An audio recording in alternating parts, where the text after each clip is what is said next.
So whether you're a crypto hodler like myself or looking to invest into some of these cryptocurrencies, did you know that there are actually some ways to easily increase significantly your gains on your investments just by storing your cryptos on the right platforms and by taking a few simple steps? It'll be easy as 1, 2. Before we start though, my name's Fred and I cover all things digital entrepreneurship as well as legitimate ways to make money online right on my channel. And like many of you, I've recently been dabbling in investing in cryptocurrencies and NFTs. With more of the investing side of things, you'll actually find videos of on my investing channel. But otherwise, remember to smash the like button for this video, for the YouTube algorithm, and also consider subscribing as well for more cutting edge tutorials. And with that, let's get started with the video.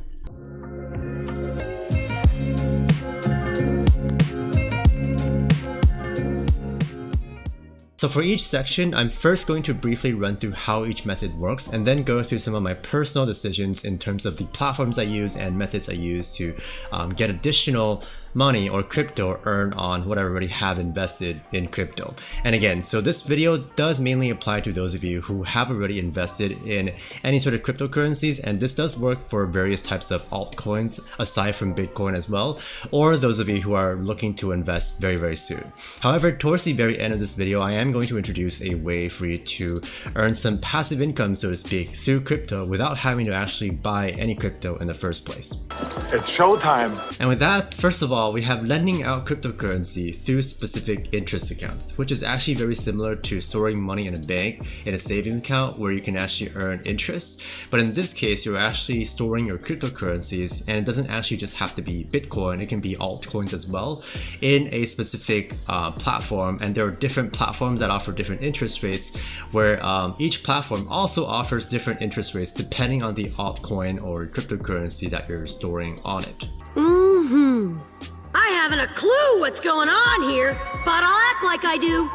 Essentially, the reason we're able to get such good interest rates, and I'll show you exactly how much they are in just a bit, is that these platforms are then able to take our cryptocurrencies and lend them out even more favorably, which allows them to profit the difference and yet still give us a decent return in return. Now, there is a bit of a risk for us investors when there's a liquidity crisis and when people want to withdraw. For example, when crypto crashes 80 or 90%, but a bunch of people want to take out the crypto and the money that they actually invested in these platforms, and then these platforms happen to, as a result, not have enough money or crypto to give back for the withdrawal since they've also lended some of that crypto out.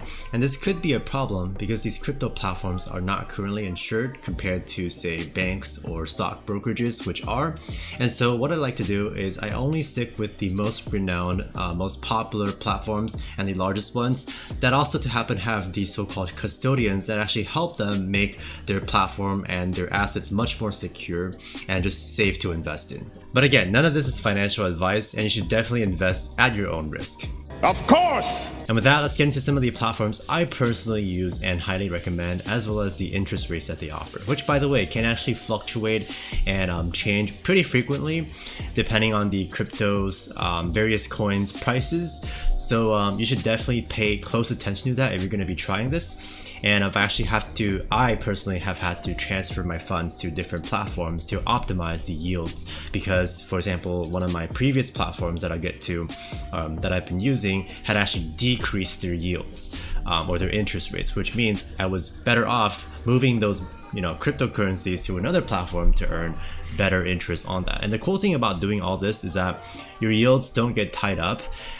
Which means you can actually just transfer your cryptocurrencies via your, getting your wallet address and then just, sending it over to whichever address you have on whichever platform. And typically you can do it for free. Usually these platforms that I go through at least offer it for free, or at least once a month for free, which should usually suffice. But anyhow, the first platform that I use is called Celsius. It's a very popular one as well, and a very large one. That's what she said. You can just do a quick search on it and you should be able to find out it'll corroborate the fact that it is a legitimate, very popular platform with high yields as well. So if you actually check out Celsius's annual interest rates or yield rates, besides just stable coins like the USD related stable coins, which typically have the highest interest rates, by the way, which could for some people be a decent alternative to holding, actual dollars or their country's currency because of their higher interest rates. But personally, and many people, again, this is not financial advice, prefer holding their having their cryptocurrencies not be stable coins, but instead be things like Bitcoin. Personally, I'm invested in Bitcoin, Ethereum, and Cardano, and a couple of others, but these are my main ones. And the reason I prefer those is that I am also I'm also bullish on the appreciation or the chance of appreciation, or how high their actual price will actually get, which in my opinion will greatly exceed any interest rates that any of these stable coins will offer, right? So anyhow, if I just scroll through some of Celsius's interest rates or yields, you'll see that they do support a huge variety of cryptocurrencies, including ADA, which is what Cardano uses, right? And it's one of the, I think it's the third largest coin or cryptocurrency by market cap. So they do have Cardano, and I do plan to move my Cardano over from Coinbase because Coinbase doesn't have such an option. And then the next thing is Ethereum. They have, note that there's United States rates up here. You can toggle between United States rates as well as international rates. So and if I go to international rates, there's like different ones as well. So in red here, highlighted in red, it means you can actually earn your rewards on the local platform currency or cryptocurrency, right? Which will typically give you higher yields, except you don't earn, for example, if you're saving Ethereum on their platform, if you select this option, you will have a higher interest rate, but the yields will come in their native token rather than Ethereum. But on the other hand, if you just switch to in-kind, they like to call it in-kind, which means, as you can see here, it says in-kind reward rate. It means you just earn your interest in the same coin that you save, right? So for example, here, the interest rate for Ethereum is 5.35 up to 100 Ethereum. If you have more than 100 Ethereum, it's 3.52. And I think this is quite respectable. And then for Bitcoin, it's 6.2 for up to 1 Bitcoin, and over 1 Bitcoin. After you have over 1 Bitcoin saved, it switches to, for just any amount exceeding that, that amount above 1 BTC will have that 3.51 interest rates. In other words, whatever you already have up to 1 BTC will still continue to have the better interest rates, and the same applies to any other coins that have variable yields depending on the amount that you have, right? So with that, let's get into my account. Okay, I just have to log in real quick. A few moments later. And so here's my Celsius account, and I currently only have Bitcoin on it, but again, I might or very likely will move Cardano onto this as well, and possibly Ethereum, although I do have another use, a good use for Ethereum, which I'll get into very soon. But as you can see, for my Bitcoin right now, because I have much less, by the way, than 1 BTC, my current interest rate per year is 6.2%, right, which is quite good. So I actually very recently moved Bitcoin over from another platform because this platform has, or Celsius has, better yields than the other one. And speaking of which, the other one that is probably pretty well known as well is called BlockFi, which, as you can see, I still have quite a bit of assets on here. And again, I may actually, or I very likely will move most if not all of my Bitcoin over. But if we actually check out BlockFi's, and by the way, the other platform I do recommend is BlockFi, right? So BlockFi's interest rates, if I just show you here, are a bit less than Celsius's, especially if you cross the threshold into the second tier, so to speak. So for example, if we look at the Bitcoin reward tiers here, if you have between 0 and 0.1 Bitcoin, with 0.1 at the current prices being about $6,000 worth, right? Because with Bitcoin worth about 60,000, give or take right now as of the recording of this video, it can, change pretty quickly. But anyhow, the interest rates below 0.1 BTC is 4.5%. But as you can see, if you go beyond that, and it's even between 0.1 and 0.3 Bitcoin, it's only 1%, which is much lower, right? Although it does sort of average out, right? Because the amount that you have below 1.1 is still earning 4.5%. But anyhow, if you actually go even beyond that to point of above 0.35, you'll have 0.1%, which is pretty darn low. So I definitely don't want to have any Bitcoin, even above 0.1. I just want to move that over to Celsius, and I might even move all of my Bitcoin to Celsius because the rates are just straight up better, right? Although you could argue that, and this is one of the reasons I'm sort of considering keeping at least some Bitcoin below 0.1 on BlockFi, it's to sort of diversify a little bit, so to speak, and just to not have my eggs all be in one basket, right? In case Celsius perhaps suffers a hack, although unlikely. BlockFi did get hacked a while ago, but I don't think any cryptocurrency was lost. But although they did end up having to leak or getting stolen some personal information and things like that, so that's definitely not good, right? So it's just to sort of diversify my risk. And so again, my plan right now is, even though I think BlockFi is quite good, and also that interest rates can change pretty frequently, for example, it's likely that Celsius will not be able to keep up with these really high interest rates for very long. They might just have these similar to BlockFi before. BlockFi had, for example, up to over 8% interest for their Bitcoin, right? And both of these are now much lower than that.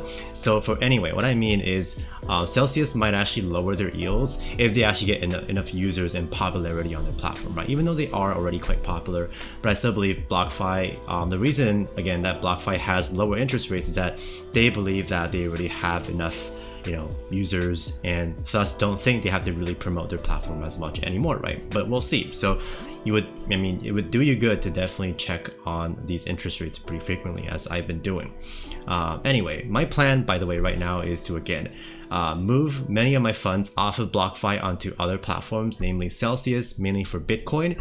So again, because BlockFi has this reward tier here up to 1 BTC, below 1 BTC rather, it's a lot better. So I'll probably just move anything above 0.1 BTC to Celsius for the better interest rates, and potentially just keep some of it. I might move a bit more than that, but I'll probably keep at least some BTC on BlockFi in case some of the interest rates also bounce out, and again to sort of diversify.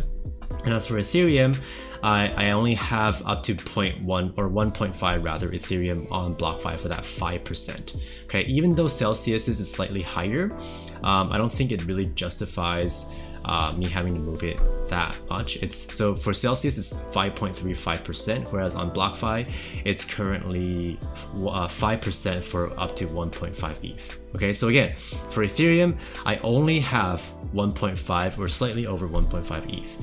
And as for the rest of my Ethereum, I actually have a completely different use for it, which is the next method I'm gonna go over.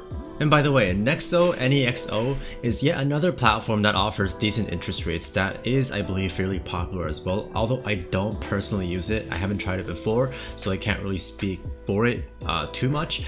But based on its interest rates and what I've heard, it is a decent platform and alternative as well.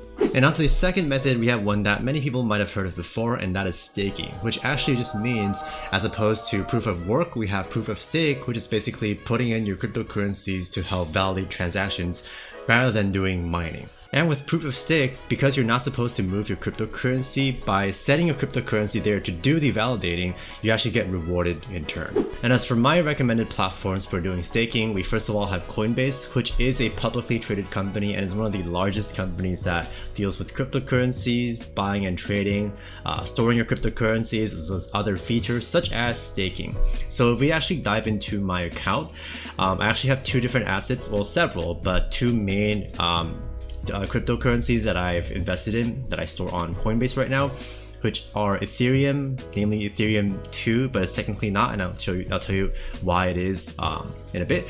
But I also have Cardano, which I am again planning to transfer onto Celsius to earn that interest rate, because I currently cannot do so on Coinbase, nor can I stake it on Coinbase. And by the way, staking and the APY yields, or the loan interest, the lending interest rather, are usually at around the same rates. But the thing with lending is that these rates can change, as you saw earlier, and for example with BlockFi the rates can decrease. Sometimes platforms can come out with higher rates also, but usually they will go down over time as crypto prices go up, right? Because they'll be paying the same amount potentially if crypto prices go up by a lot, right? Because it's percentage based. But on the other hand, if we look at staking, the rates are largely fixed, And if we actually scroll to where I have my interests earned on the far right here, we'll see that I've actually currently earned about $23.7 interest, and this is on my Ethereum. So how this works is on Coinbase specifically, and this also works on other platforms too, which I'll get into. But on Coinbase, you can actually stake your Ethereum for the upgrade into Ethereum 2.0, which will be a proof of stake type cryptocurrency, which hasn't come out yet. But basically, you're helping them create Ethereum 2.0 by staking your Ethereum on whichever platform you choose, right? Such as Coinbase, which I like, again, because of their reputation and just, you know, how large they are and stuff like that, right? So basically what you can do is just easily, you can click on Ethereum or click on Ethereum 2.0, and it should give you the option to just stake your Ethereum. Let's see if I can find it. I actually need to go back to Ethereum real quick. So if I just scroll down to Ethereum, and there will be an option for me to stake over here. Okay, you can actually click on this, which says earn up to stake to earn up to 4.5% APR. So this is fixed. So again, this rate won't change, unlike, you know, some of the interest rates for lending out that I mentioned earlier. So you can just click on stake now, and you can convert however many your Ethereum to be staked as Ethereum 2.0, during which you cannot, the catch is you cannot move that Ethereum around. You can't, you know, buy stuff with it, you can't transact with it, or, you know, obviously you can't purchase other cryptocurrencies and stuff with it. You have to commit. That's what staking means, right? You have to commit to that staking, and thus you get that reward for it, right? So I do have that staking happening right now. You can read more about it right on the Coinbase FAQ, and there's tons more resources that talk about, you know, Ethereum 2.0 and just staking in general, because it's a, you know, fairly popular thing. Anyhow, this is staking, and for another platform that you can definitely consider doing staking with is Kraken. It's also a fairly large and renowned platform. I do have a small bit of cryptocurrency on it, although it's not Ethereum. It's actually another one, altcoin, but that's a topic for a different video. But anyway, here, as you can see, you can stake various types of coins actually. So if you do own or happen to own any of these, like Solana's pretty popular right now, right? There's stuff like, I think Polkadot, right? Polkadot, it might be a decent one that some people own, and there's Cardano as well, right? So you can also consider staking Cardano instead of doing the going the interest route. Although again, with interest, you can move your cryptocurrencies around, right? You can still take it out, withdraw it whenever you want. You don't have to commit to it, any of the, you know, savings or saving in your account, right? You don't have to commit to that. Whereas with staking, you do have to commit that amount for the set amount of time that they tell you. And so that's just one of the major differences. Another difference is if we compare Kraken to Coinbase in terms of their interest rates, or their, I guess, staking reward percentage or rate, is that on Kraken, they actually offer between 4.5 and 7% for Ethereum or Ethereum 2.0. Which is actually notably higher than that of Coinbase, right? And I did consider staking on Kraken instead, which, since I do have an account. But the thing with Kraken that I don't like compared to Coinbase is that they have their website and platform just seems a little bit more iffy.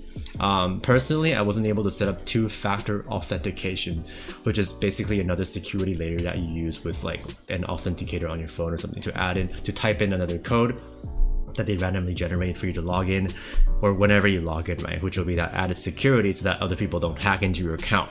So I definitely want, one of my requirements for for creating and owning assets in any crypto account is to have some very high security, right? Namely, for example, two-factor authentication is commonly used. And I do have it for BlockFi, Celsius, and Coinbase. But I wasn't able to set it up on Kraken. I mean, I could try again, but I'm already staking with Coinbase, right?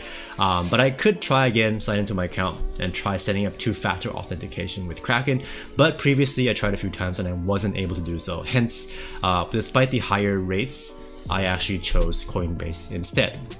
And another thing is that, before I move on, another thing to mention is that before you do any sort of staking, there are some things to, besides the fact that you have to commit your cryptocurrency and things like that, there are other things. Another thing to consider is that some platforms, depending on the platform that you stake with, they might actually take a cut out of your earnings. So for example, Kraken, I believe takes 15% out of your staking rewards. So even though it says 5 to 7%, after you finish your staking and you're able to get rewarded and you're able to cash out, they actually deduct 15% basically fees for their platform.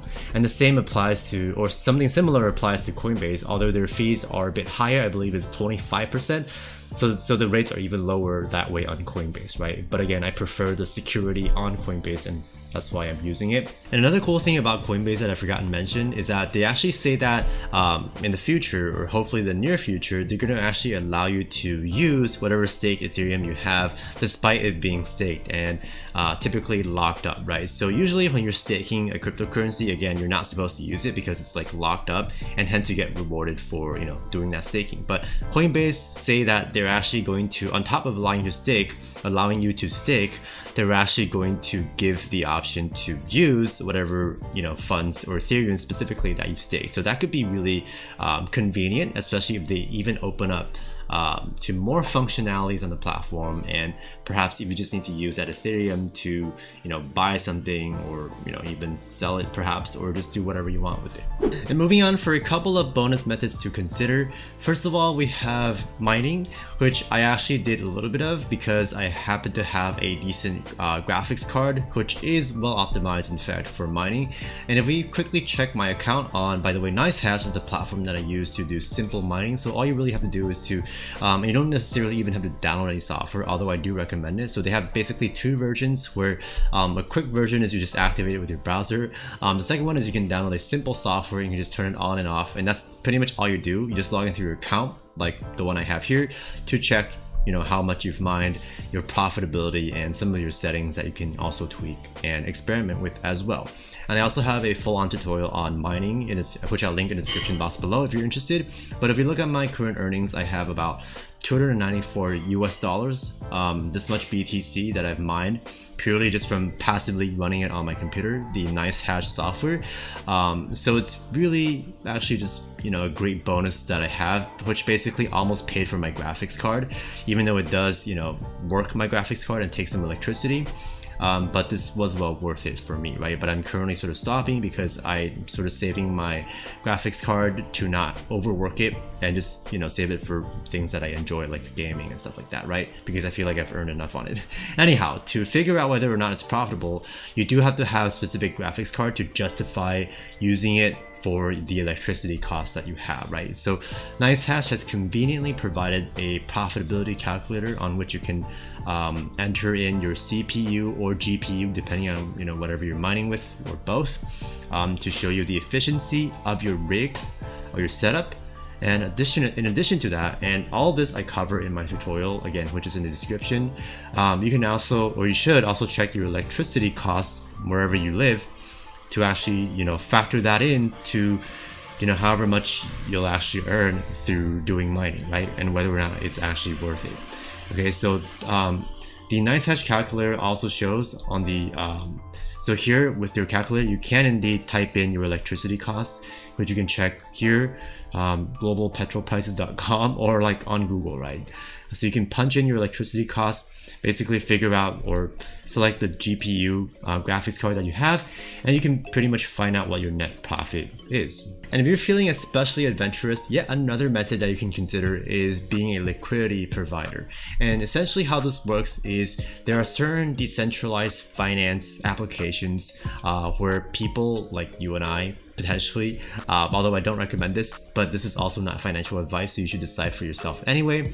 But anyway, people can provide additional crypto as liquidity to help facilitate these decentralized finance apps transactions. Okay, that's sort of the very basics of it, although it's probably more, I mean, it is more complicated. And if you just Google things like Uniswap or automated market makers, like it says here, or just, you know, liquidity providers, right? You can likely find platforms that allow you to provide this liquidity, which, although it comes with its risks or increased risks compared to any of the other methods I mentioned in this video, the yields, the percentages that you as rewards that you get are also typically going to be higher than any of the aforementioned methods in this video. So again, not recommending this, not doing this myself. at least as of now. Again, not financial advice either, but this is something that you can, take a look at if you're willing to take the risk. And with that, that is pretty much all I want to show you guys in today's video. Again, let me know if you guys have any other ideas for earning passive income or even just other money-making methods with crypto or investing methods that you'd like to share in the comment section below. Plus, if you haven't done so already, you can check out my website, which I will also link below, for my free YouTube guide, which I've actually recently migrated from an ebook to an improved version on my website. And you can also look forward to more content about investing, cryptocurrencies, NFTs, all that jazz, making money online, starting a business online on my website, and there will be a lot of free content there. And with that, thank you so much for watching, and I will catch you in the next video. Peace.